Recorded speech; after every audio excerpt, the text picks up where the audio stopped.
झणझणीत आणि चमचमीत बोंबलाची चटणी बनवण्यासाठी बोंबीलचा शेपटीचा व तोंडाकडचा भाग काढून 2 ते 3 इंचावर छान तुकडे करून छान आपल्याला खरपूस असे भाजून घ्यायचे आहे.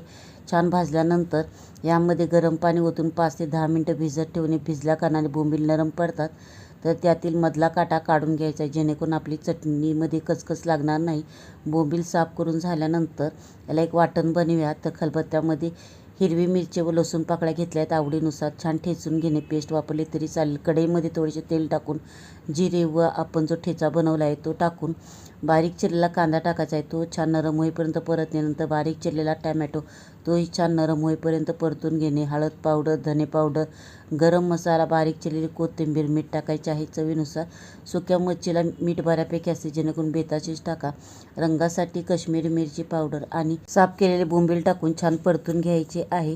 तर इथे गॅसची फ्लेम अतिशय लो करून 2 ते 3 मिनटं आपल्याला हे बोंबील छान शिजवून घ्यायचे आहे.